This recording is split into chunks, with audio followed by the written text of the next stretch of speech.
Hey, what's happening, everybody? It's Maurice back again with another video. Sometimes you get motivated.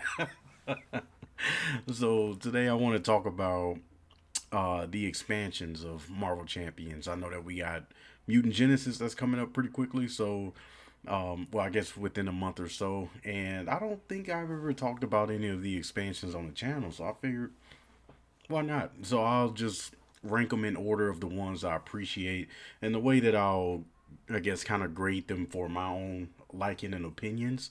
I'll grade it with both the heroes that come with the set as well as the five villains. To be honest with you all, I don't play the campaign all that often. I may do it once, and that's about it.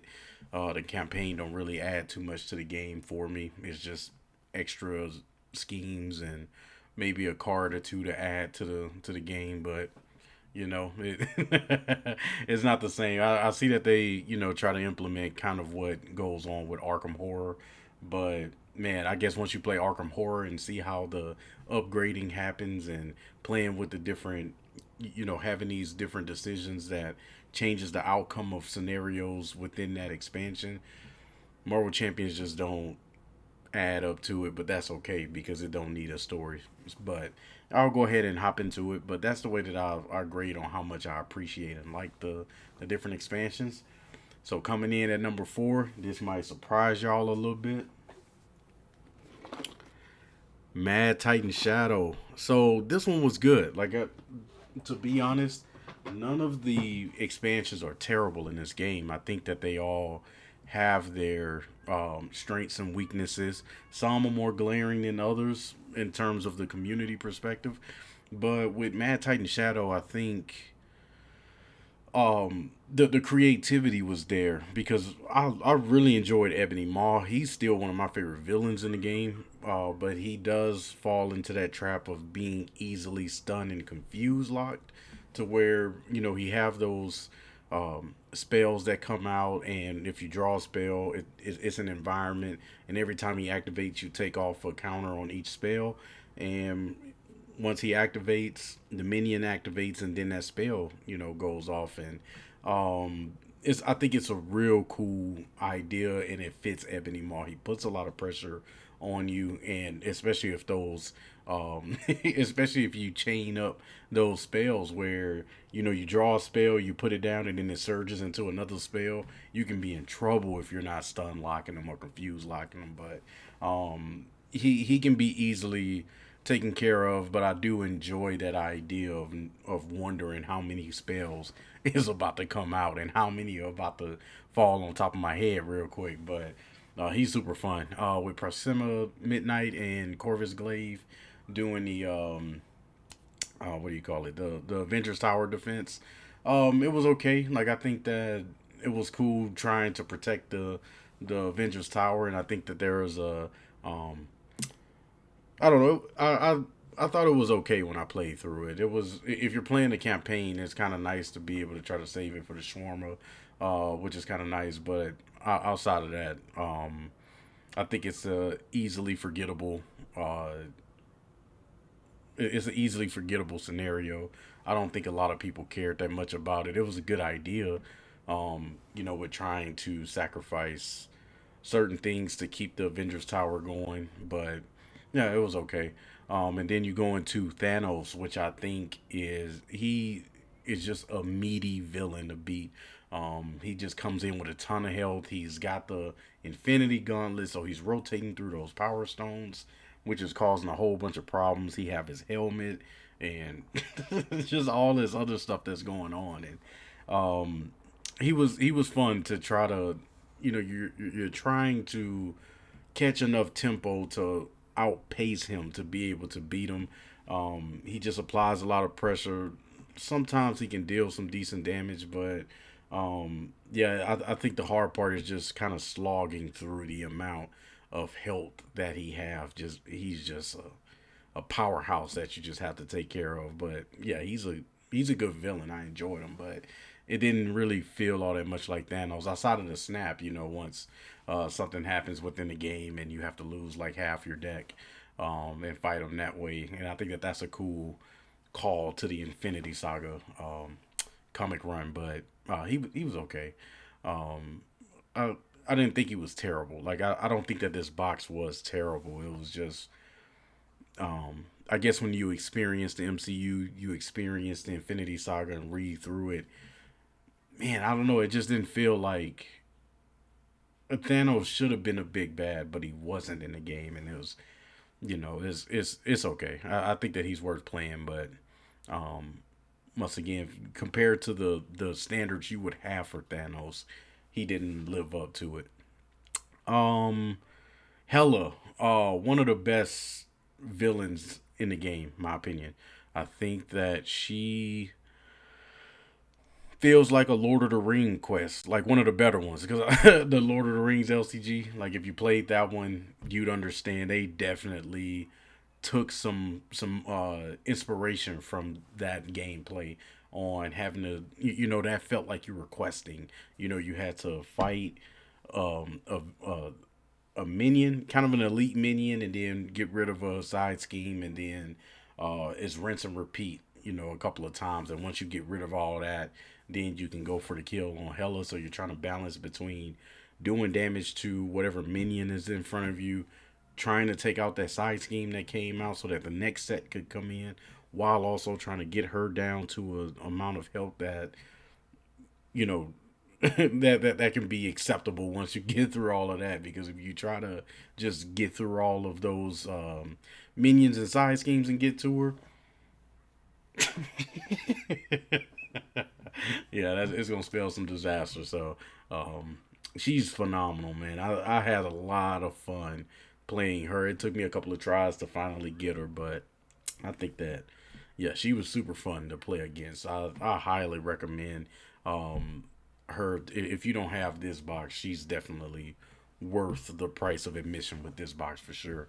And then we had Loki, who was the big bad for this one, and he was super interesting. I did enjoy Loki quite a bit. He had a ton of health, similar to um, Thanos, but it was different because you were fighting different Lokis. Because you have five Lokis that can come into the game at any point, so you could be fighting one, and then you know it switches out to another one. And you're like, man, that's the one I wanted to keep on the table, and they all are different. There's some you want on the table more than others, but if you can get that one on the table that you really need to take out, I think I can't remember how it goes, but depending on how many players are there, that's how I forget how it goes, but there's a formula to it with how many people are at the table, or the difficulty maybe is how they determine the amount of Lokis that you have to fight. So I think they did a good job with this one, man. It was just so much fun, having those Loki switch in and out and trying to figure out which one you want to deal with. And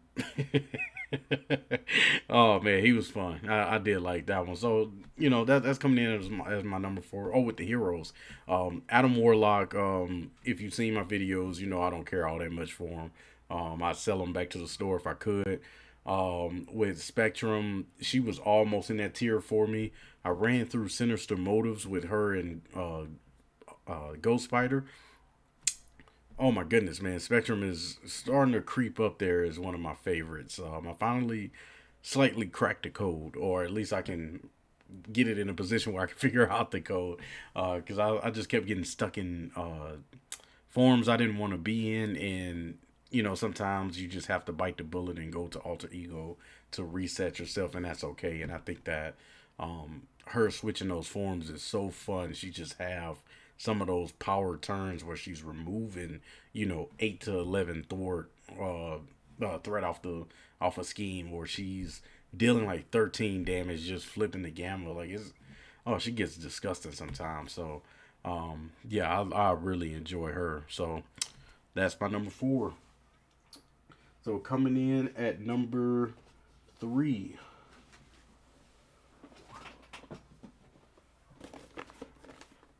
Rise of Red Skull. So this is an amazing start to the expansions, because I think that the villains aren't too crazy to where you're going to struggle significantly. Like that's not the case with this one, regardless if you play standard or expert.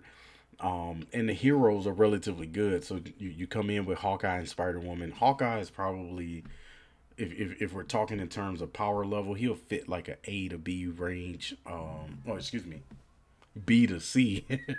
He'll be a B to C range hero. You know, he can deal a lot of damage. He's got some stunning confuse. He's got some okay thwarting. He can just dish out a ton of damage. But he's a glass cannon. You know, he comes in with that 9 HP. His bow and figuring out his arrows is kind of an interesting puzzle. But he's super fun. I think that he is somewhat of a community favorite. You know, with the way that he plays. I think that and he deserves it. I think that he is fun. And then Spider Woman, clearly one of the strongest heroes in the game.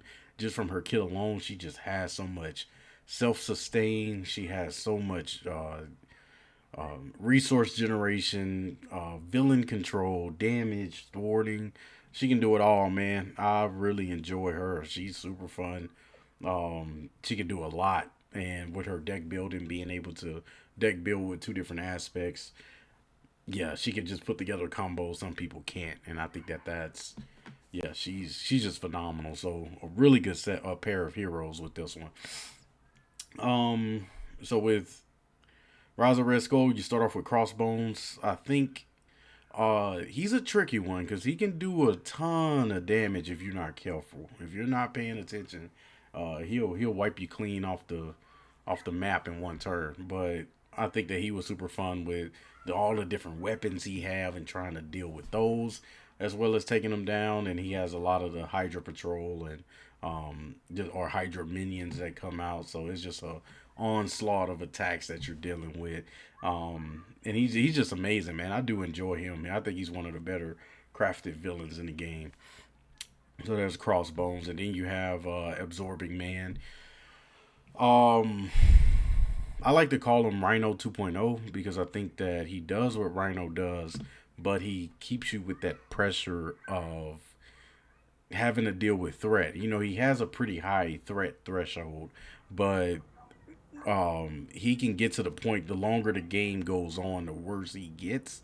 You know, you can say that about any villain with the acceleration tokens, but with him, he have those delay counters, and if they start to build up, there are cards that depend on those delay counters, and if you got roughly 4 to 5 that's out there, you might be dealing with some problems real soon. So he's one you want to rush if you can, but you know he's a fine villain. You know, nothing too crazy. He don't add a lot to the game, but if you want a challenge, you know everybody kind of beats up on Rhino, but if you want that next step on what that would look like, I think Absorbing Man would be that person for that. The next one is Taskmaster. Man, I struggled a lot with him originally, but I think that his is extremely unique with having allies that you can't add to your deck building, but they can become a part of your deck as you play.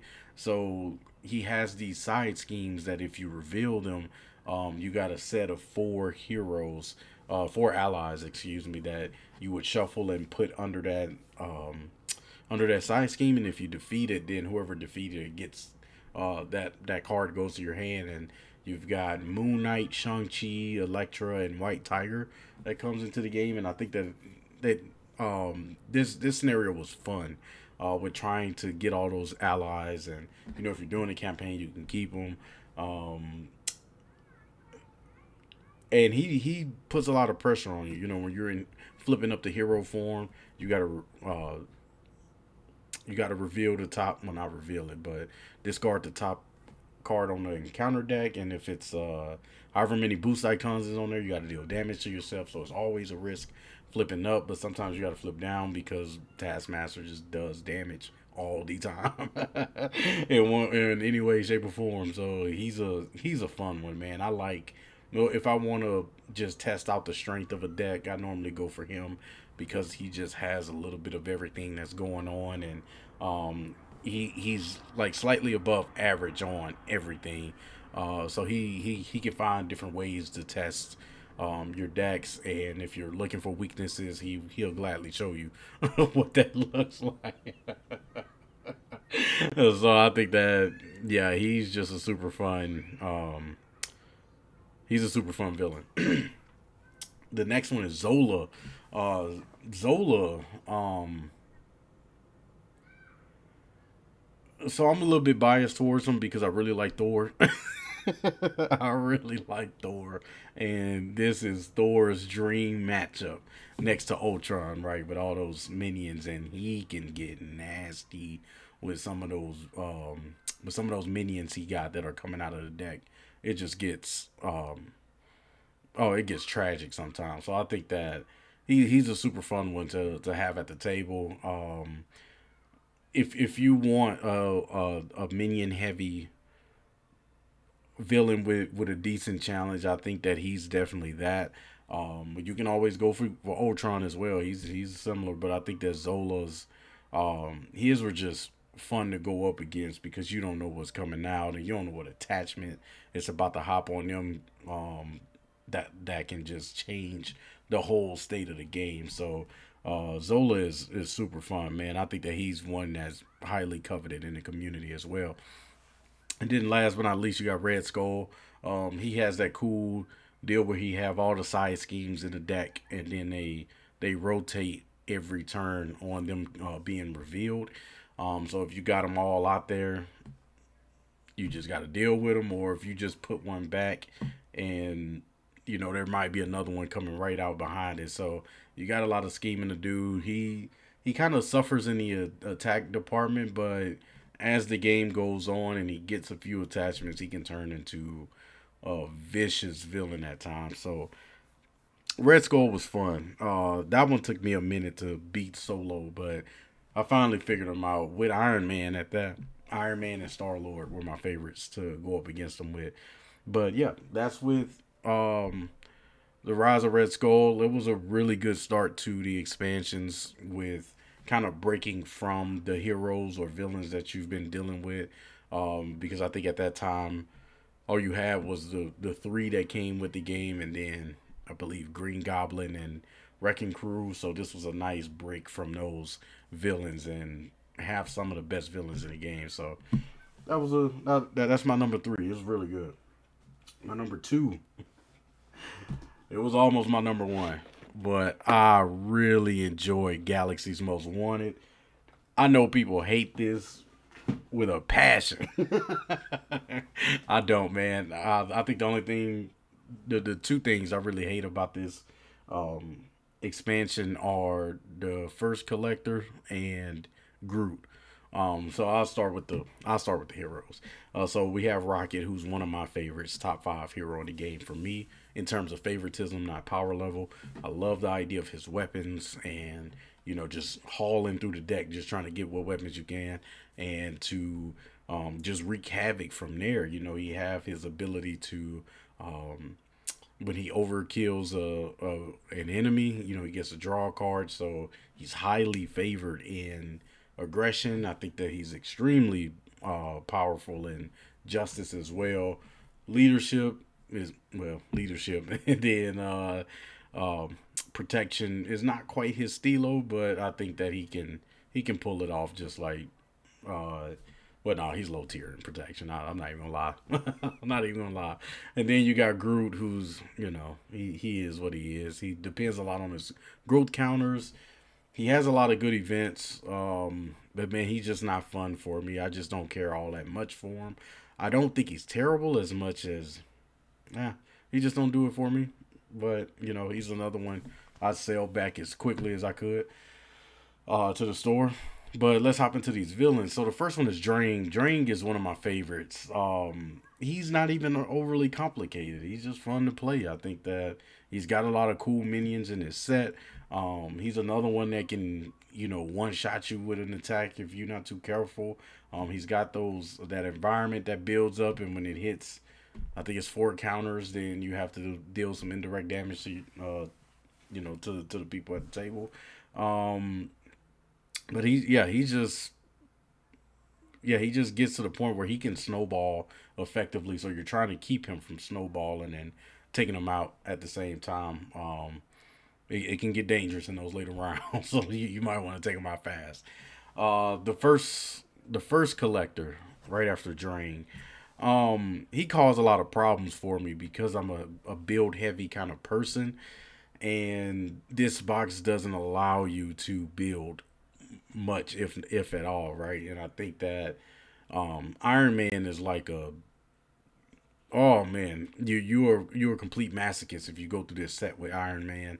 Thor was even a challenge at times for me. Like I just had a hard time dealing with the collector because he gets to the point where at the start of it you gotta discard a card or two into his collection, and then any supports, upgrades, allies, minions that are removed out of play from the game. Oh well, that would be discarded or put into the discard pile. They go into his collection, and if he has, I think it's five per person. So if he has that many items in his collection, then he automatically wins. And I think that causes so many different issues in the game. This I think is one of the most poorly designed villains in the game, but I mean, if you're seeking a challenge, man, he's it. He he don't play, man. So there's not much more to say about it. I think everybody is on the same page with not liking the collector. I think it's infiltrate the museum. It just wasn't all that appealing. But his next one, escape the museum, is one of my favorite scenarios in the whole game. Uh, you have to take all the threat off the main scheme, and then it turns into another main scheme, and you have to remove all of it again. I can't. I think you have to do it three times, I believe. But it's man, it was just something different. I feel like I didn't have to just sit there and throw hands with the enemy all all game. It was something different. It was I think it was the first of its kind where you had to focus specifically on removing threat to be able to win the game.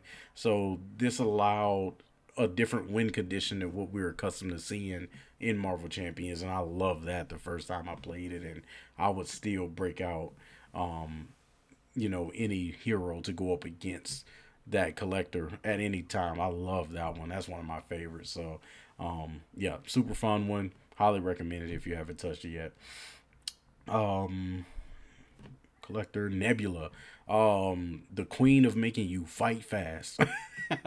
If you have played her hero side, she plays exactly that way as a villain. She stacks up all those techniques, and then they start, going off.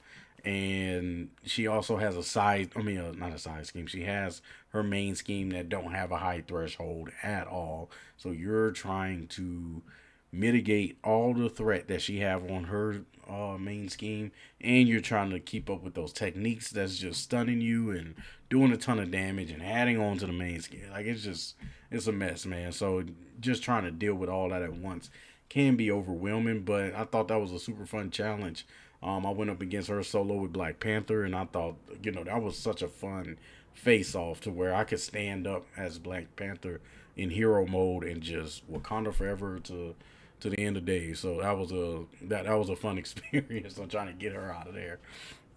And last but not least, the most hated,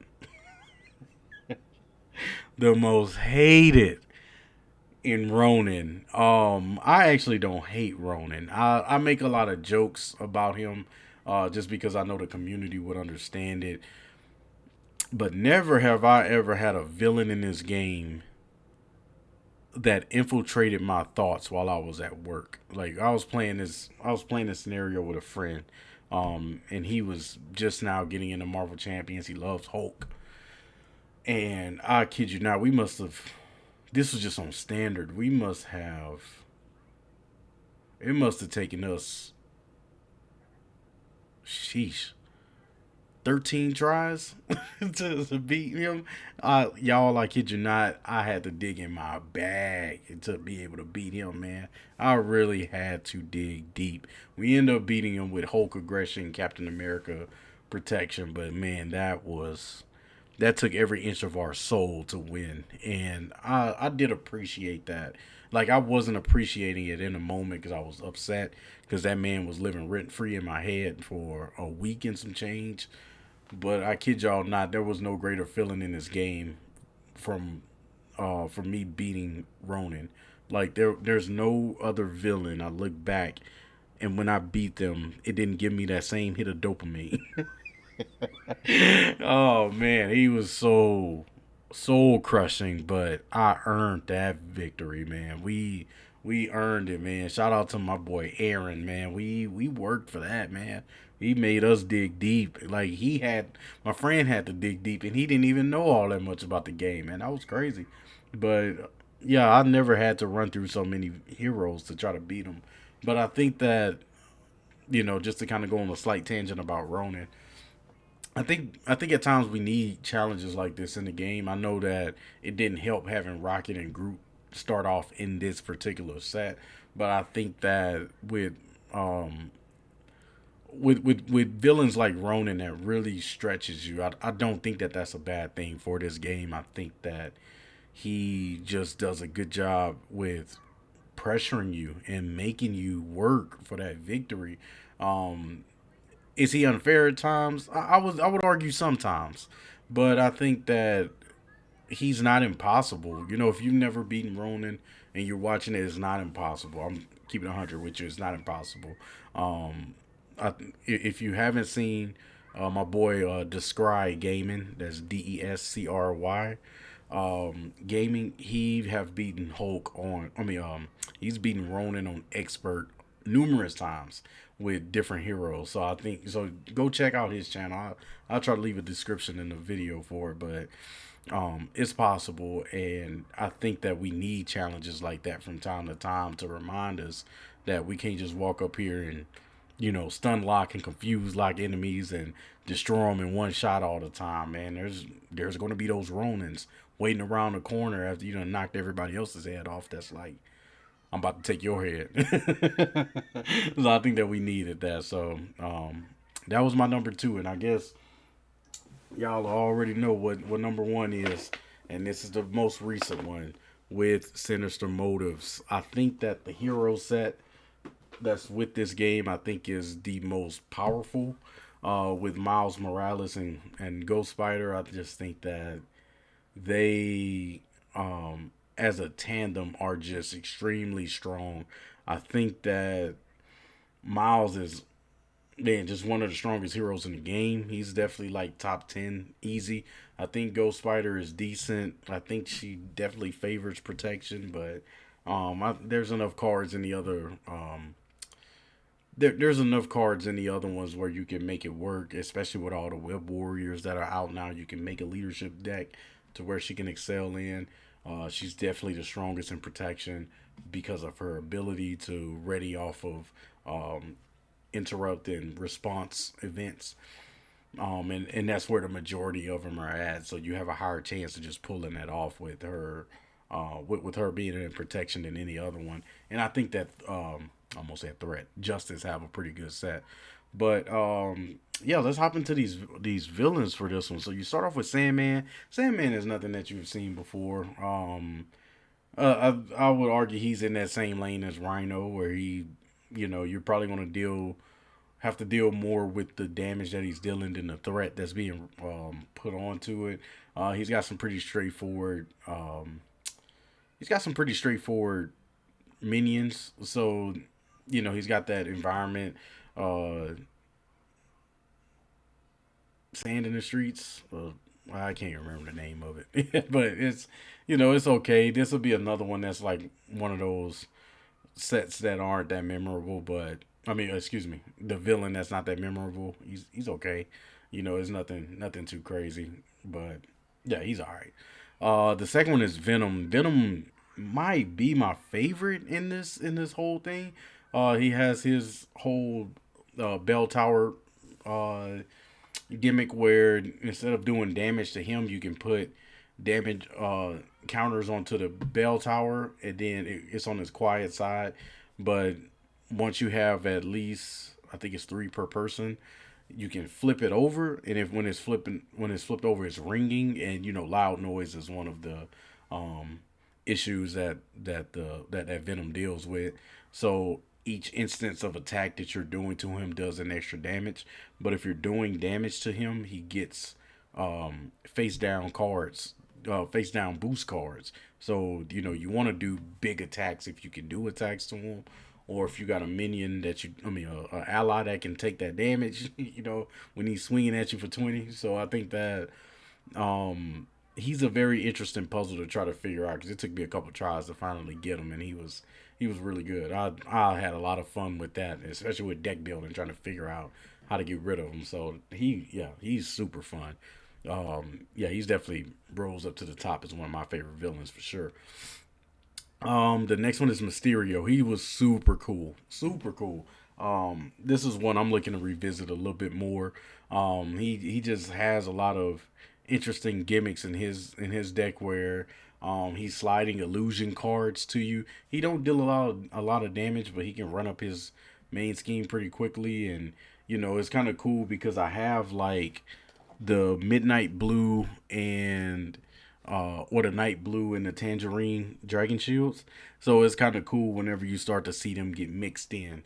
In your player deck, you see all that orange start to come around because whenever you draw it, you deal it to yourself as a face down encounter card. So you're trying to figure out ways to maybe shuffle your deck to keep those cards from coming up, or you're trying to just get rid of them quickly so that you don't have to deal with those extra encounter cards depending on how many he's sliding into your deck. So he was super fun. I definitely like the creativity on this one. One of the coolest scenarios out there for sure. Definitely unique. After Mysterio is the Sinister Six. This one was super fun. This is definitely the standard. If you're going to do a scenario with multiple villains, this is the way to do it. That was so fun having them jumping in and out, and you're trying to also get rid of the threat on the scheme because you're trying to get out.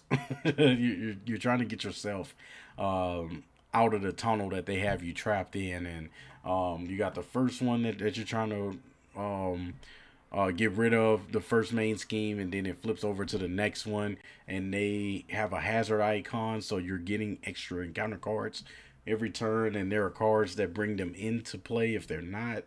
And they have like activation orders, so depending on who started out, they have a number, 1 through 6 on them, and so you're putting them in order to in activation order as they come out.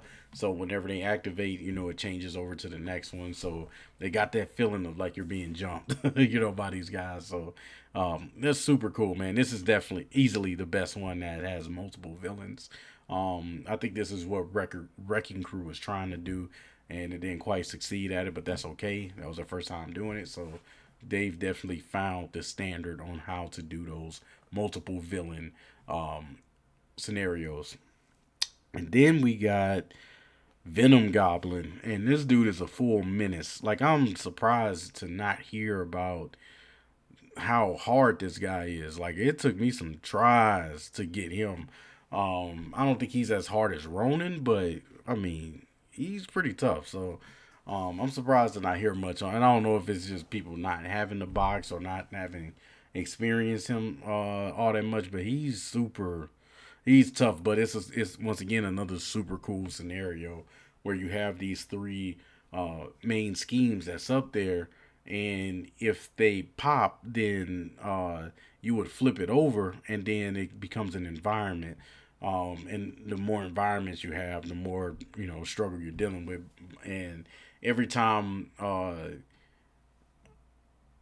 there's something that happens to where you either add threat onto the main scheme or you have to do the special that's there, and sometimes it makes you discard a card at random or add threat to the other ones or whatever it is that they have. So it's a cool balance of trying to keep track of those different uh, main schemes with trying to balance which one you want to be the lowest, because whichever one is the lowest is the one that you will be dealing with. So you try to figure out which which one of these I want to deal with the most, and keep that one as the lowest, but also make sure the other two aren't getting too crazy either. So but he deals a lot of damage too, man. Got some decent minions just in your face all day with the gliders. And his pumpkin bombs, he's just all over the place. So and it's cool because it's another Norman Osborn character. So you know, Green Goblin is just he got this game in a chokehold as the best villain in the game. So I just think that man, it is just another really good addition. This felt like it could have been tacked on to the end of the Green Goblin mutagen formula uh, set that came out because he's just a menace in this one. So I think that this one was good. But yeah, that's the best one to me, hands down. If you're trying to figure out which one to buy, I would definitely lean towards Rise of Red Skull if you don't have any of them yet, because I think that Rise of Red Skull is a really good introductory um, expansion to get in this game. If you're somebody that's played this a lot with somebody, then by all means, get whatever you can. But I think that this game has a really good set of expansions that's out. This is one of my favorites in terms of getting the expansions because the majority of them have been quality. So that's my ranking so far. So we got Mad Titan Shadow at number 4, Red Skull at number 3, Galaxy's Most Wanted at 2, and then Sinister Motives at number 1 for me. So that's my ranking of how I've enjoyed it as an experience with both the heroes that's in the set as well as the villains that's there. But let me know what's y'all favorite or what rankings y'all would have. I got a feeling Galaxy's Most Wanted going to be at number 4 on a lot of y'all's, but that's okay. We all can't be perfect. I'm kidding, but I think that it's fun to see what people think and how they've appreciated the expansions. But thank you for your time, and I hope y'all have a wonderful day.